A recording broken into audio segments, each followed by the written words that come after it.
basically in 2 months, you're expecting a committee to make changes and agree on all of the changes to our city constitution.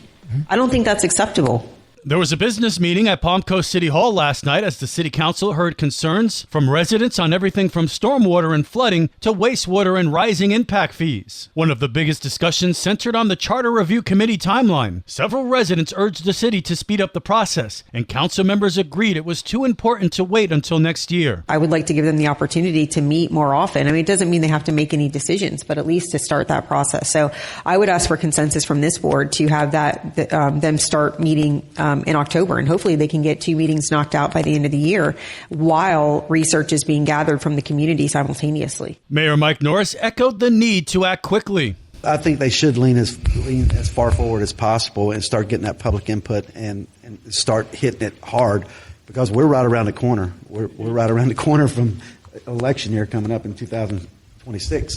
If we're going to make that timeline and have it on the ballot, there's a lot of work. It's got to be done, and it's got to come to us. So we have a lot of work to do. On impact fees, which have been at the center of debate, Councilman Dave Sullivan reminded residents that the city had already made adjustments to help affordability. On the impact fees, we went through a long process on that, and we did adjust for square footage, which gets at the point on lesser, smaller homes versus a big home. The way it was working before, if you bought a new 5,000 square foot house, or you bought a new 1,800 square foot house, you were paying the same impact fees. In the adjustments we made that go into effect October 1st, we did try to adjust to make the impact a little bit less on the smaller homes. Vice Mayor Pontieri added that Palm Coast is still in better shape than nearby cities. Also on the impact fees, thank you, Councilman Sullivan, for bringing the square footage up. We also, there was a lot that went into as far as, how it would affect affordable housing. I mean, we went back and forth a lot on that. And if you look at surrounding communities' price per square foot, we're still much lower than surrounding cities. So we're still much more affordable. So I think that even with the raise in impact fees, we're where we should be.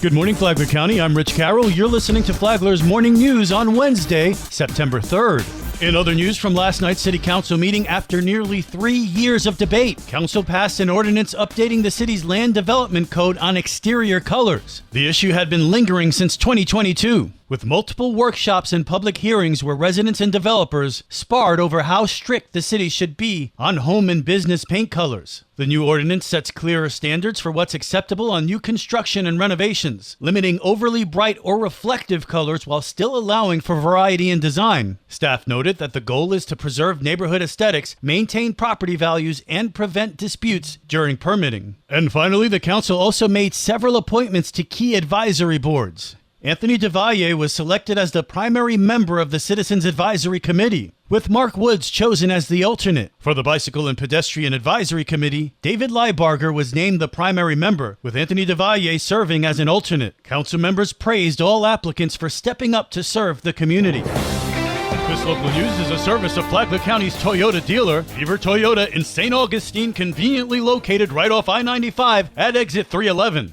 And some of the other places that you might go and put your investment money. Not as good, not as inexpensive as TSP. I like that. Flagler County Veteran Services Officer David Leiden on legislation that could help veterans save for retirement. The woman who filed this legislation is a veteran herself. Jen Kiggins, a Republican from Virginia, a former Navy pilot. The legislation is called Financial Opportunities for Retirees and Warriors Advancing Retirement Development, or the Forward Act. This would apply to veterans who have a thrift savings plan. They would have had to open it during their military service. And under the law now, veterans can keep their thrift savings plans that they started during military service and let it grow, but they can't contribute anymore to it. The Forward Act would change that. It would allow veterans no longer actively serving in the military to direct a portion of their monthly VA benefits straight to the thrift savings plan. Leiden says this would be a great way to help veterans save, extending their access to one of the lowest cost retirement investment vehicles available. Veterans can find out more about the Thrift Savings Plan at tsp.gov.